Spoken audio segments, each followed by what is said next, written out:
You're back with The Nation. Next week, submissions to the government will close on how fresh water in this country should be managed. It comes with radical proposals to change the Resource Management Act. Critics say the government is moving away from protecting the environment and is instead giving priority to intensified farming and big business.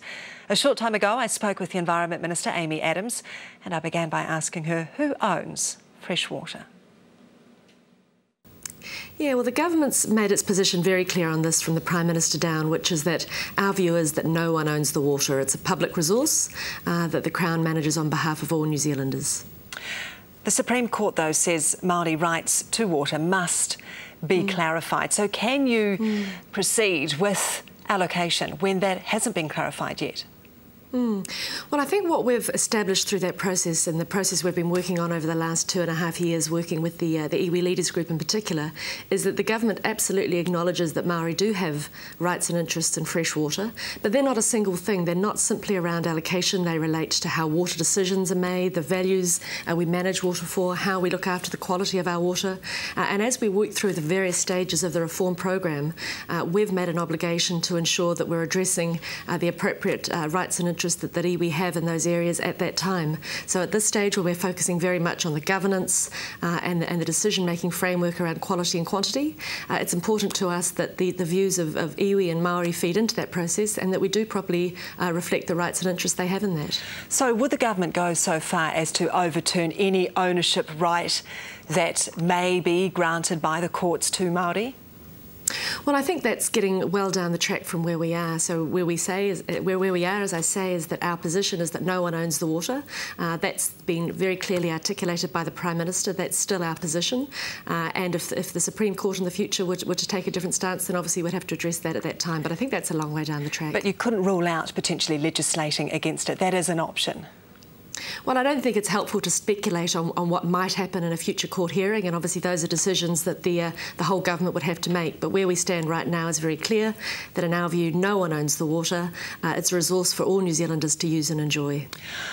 OK, let's talk about who's using the water at the moment and the issue of over-allocation. And I think the two regions really that you think about when you think about over-allocation are Canterbury and North Otago. What are you going to do about the issues there? I think that's a very fair point, and what we're proposing in our water reform package is a framework under which councils have to set limits around both what can be taken out of our water bodies, so allocation limits, but also quality limits. So it's very much around a package of quality and quantity reforms, because before you can have a meaningful debate around who gets what share of water, you first have to have a very clear understanding of what water safely can be taken from a water body before we start to see degradation. So that has to be the starting point. And in some parts of the country, you're right, there has been over-allocation, but what we don't know is what's being used. All we have information on at the moment is what has been consented, and actually indications are something between 40 and 65% of consented water is probably being used. One of the things we want to do in this reform package is make sure we get much better data about what is actually being used under those consents. And how will you get that data? And whose responsibility will it be to provide you with that? Well, first of all, we have to change the Resource Management Act to make sure that the councils have the power to collect the data they need from the water users. In November last year, the water metering regulation started to take effect that the National Government brought in. So now, for the first time, major water users are required to have metering of their water takes. That, combined with the changes to the RMA, will allow councils to collect that information and ensure that it flows through to government as well, so that we all have good, robust, reliable information about exactly what is being taken out of our water bodies. And your paper suggests that some water could be taken without consent. Well, at the moment, that's right. Not every take at the moment requires a consent, and we don't have a clear picture of how much water is being taken without consent. So one of the core parts of what we're proposing in this reform package is much better what we call water accounting, and that is getting a much clearer picture of exactly what is coming out of and going into our water bodies. Until we have that picture, it's very difficult to know exactly what the response needs to be. But in the meantime, we have to get on with what we do know. And while you have this issue of over-allocation, it's very difficult, isn't it, to have growth, particularly in the dairy industry, in those areas, in Canterbury and in North Otago? Well, I think there's a very real concern that we need to address amongst the public to show that we are managing and using our water appropriately and sustainably. And look, water underpins everything we do in New Zealand. Certainly it underpins our economy through not just agriculture but tourism. It is the backbone of our electricity generation.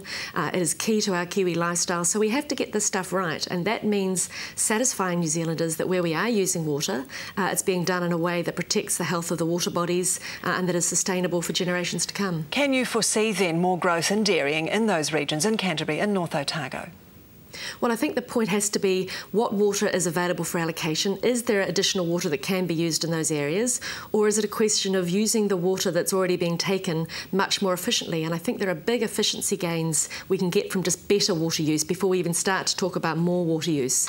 We've seen some figures that suggest if you can improve by 1% the efficiency of the water that we're currently taking, that's worth about $12 million a year. So there's some big gains in getting that right. Indeed, so is that a yes or a no? Can you see more growth in those two regions in dairying?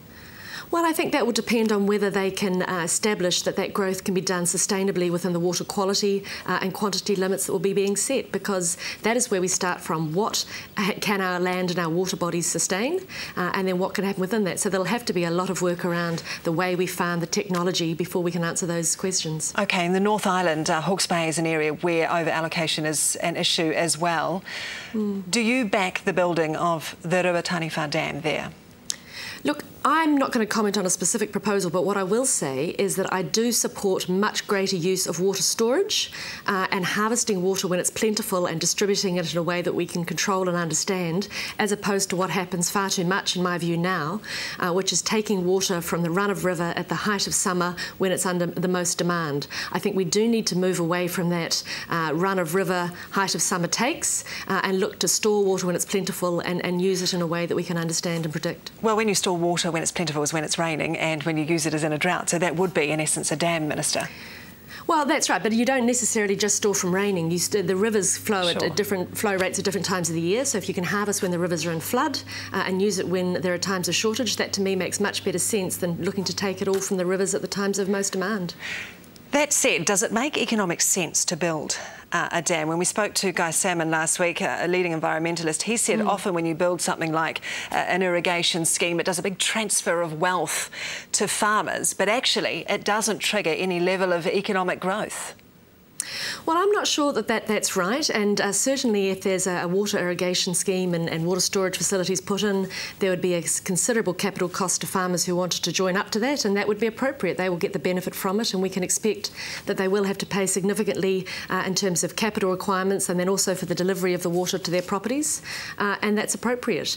But we do know that if you have the ability to adequately water farmland, then you do have the potential for not only potentially more production, but also to level out the impacts of the drought and the conditions we're experiencing at the moment.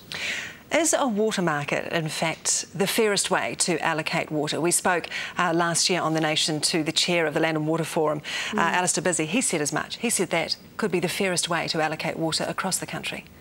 Well, the Land and Water Forum has done some fantastic work in this space, and they've certainly explored some of those issues around what is the fairest way to allocate water. And as I said, we can't even really have that discussion until we understand where water is available for allocation and in what quantities. When we come to what is the best way to allocate it, there will be a really interesting piece of work to be done there. We haven't landed yet on exactly what that most efficient and fairest system looks like. We've identified in the document that has to be part of the next steps of reform. With your knowledge, though, and your expertise of this area, what do you think is the fairest way? Well, I do have concerns about the system that we use at the moment, the first in, first served system, which has been the basis of resource management decisions to date. It tends to lock up water for the first applicants to come to the table, and it doesn't necessarily reflect either the most effective or efficient water use or the appropriate distribution. So I think we should look at alternatives. There are a number of alternatives. Transfer and trading is one, initial time-limited allocations is another, pricing mechanisms and full markets is a third. Look, they all have their advocates and their detractors, and I think we'll need to work through it, but I do think there is a need to look beyond the first in, first served system that we currently have. Do stay with us. We'll have the second half of that interview with Amy Adams after the break. What does she plan to do with the RMA, and will its focus be less environmental and more economic? That's next.